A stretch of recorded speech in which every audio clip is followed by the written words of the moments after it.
Alright, so in this video we shall cover the 6 main Warhammer 40k factions to see which one has the best basic infantrymen. But before we do, remember to smash like and subscribe. Okay, to start we gotta set some ground rules. For this scenario we shall be taking the most basic infantrymen. So for example, in case of Imperial Guard we shall not be taking any renowned regiments like Catachan or Steel Legion, but rather the most plentiful Cadian-inspired-esque unnamed regiments.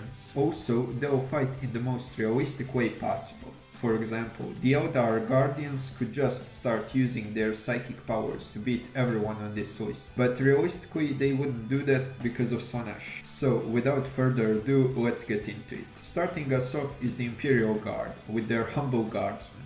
Guardsmen are equipped with lasguns, rifles that can crack concrete in a single shot. In 40k, they are called flashlights. Yeah, everybody except the Tau on this list can take at least a couple of las bolts and keep on chugging, like it's not a big deal. And to be honest, their armor is also shit as hell. Literally every single weapon on this list can easily go through it. Imperial Guard are a horde army, so it does make sense that their individual soldiers are kind of trash on their own. Their only redeeming quality is their intelligence. They are at least smarter than orks and tyranids. So at least there's that. Okay, let's get into the next faction, which are our lovable buffoons, the orks. Orks bring to the table their appropriately named infantrymen called the ork boys. Your average ork boy is twice as large as a man and probably a dozen times stronger than an average Joe Schmo. Their weapon of choice is the shuta, which is comparable to a bolt gun except the exploding bullets bit. That's an exclusive DLC that you have to go to the mech boy to unlock. When it comes to their armor, it's just a bunch of scrap metal and whatever else they managed to scavenge that they just bolted onto themselves. Like, it's complete and utter garbage. Quite literally, it's someone else's garbage, but it's still a space between you and the very angry projectile, so it would still probably stop at least a couple of rounds from a lasgun or a Tau pulse rifle, or a carbine if you want to be specific, but carbine is just a shorter version of a rifle. And they also have a thick skin, so even if you hit an orc in the face, they might just take it. If you didn't know, orcs are modeled from the British, which in and of themselves are quite good at catching bullets.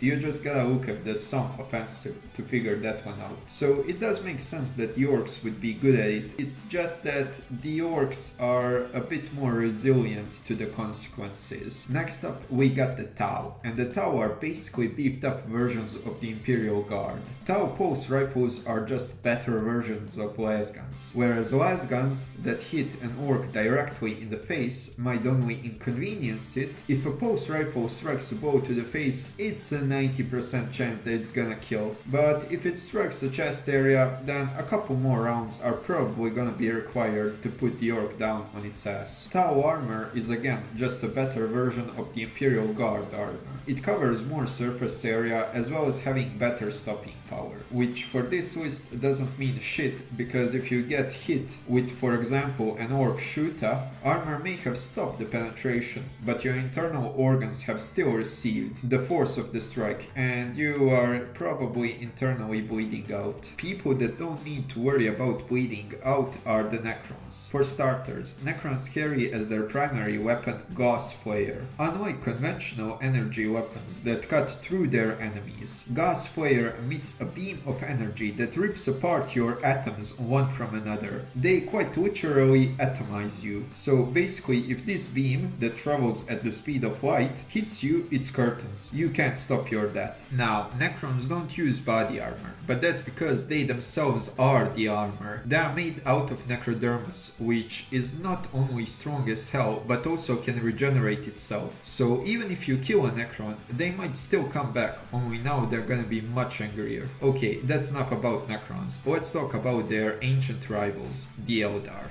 Eldar Guardians are basically a militia force. They are not professional soldiers, but rather a civilian force given guns and armor and told to fight that swarm lord over there. So think less Imperial Guard and more PDF. But in spite of that, they are still the Eldar, so they are still fast as hell and annoying as fuck. They bring into battle shuriken catapults. Okay. which shocker fire shurikens. Childish names aside, these are reasonably effective against most things that Eldar fight. They also wear mesh armor, which is kind of like futuristic chainmail, but on a molecular level. It's basically a bunch of tiny little plates connected to one another, which together offer a great deal of protection whilst not inhibiting a user's movements too much. Guardians' greatest flaw is that, again, they are not soldiers, so they lack quite a bit of experience. Now let's talk about people that are born with experience, aka the tyranids. Thermogants come in all various forms of shapes and sizes, but we shall be picking Devourer for this scenario. So what can the bugs do? Well, for starters, they carry a biogun that shoots out carnivorous worms that want to eat you. When they touch your skin, they burrow into it and eat you from inside out, which is one hell of a way to die. Oh, also, you are still alive whilst the process is taking place, because come on, this is 40k, so it should be obvious that your death is gonna be grim. When it comes to their armor, it's just a thick keratin shell. A couple of las bolts would do the trick. Okay, with all that said and done, let's rank these guys from weakest to strongest. So I had a real tough time deciding which one to put at 6th place, a humble guardsman or a very hungry termagant. But I'll put a termagant. My reasoning being that termagants require a synapse creature to be smart. But this is a 1v1, so no such thing is gonna be present here. So I believe guardsman could somehow outsmart a termagant. So termagant is gonna be placed at number 6 spot, whilst a guardsman is gonna go up at 5th spot. 4 and 3 for me were also hard to decide, but my reasoning was similar. Tau number 3, orks at number 4. Again, I think the Tau are a good enough shot that they can hit an orc in the head, and that they are also smart enough to outsmart them, which isn't difficult. Come on, orcs are complete and utter idiots. Which leaves necrons and eldar, and for me it's not clear who would win, but I'll put necrons at number 1 and eldar at number 2. Simply because if necrons land a single shot on the eldar, it's GG. But same cannot be said for the eldar. If they land a shot on the necron might not even die, and necron might also just revive itself. So yeah, that's my list. If you disagree, tell me in the comments why, and if you like this video, remember to smash like and subscribe. So until the next time, bye.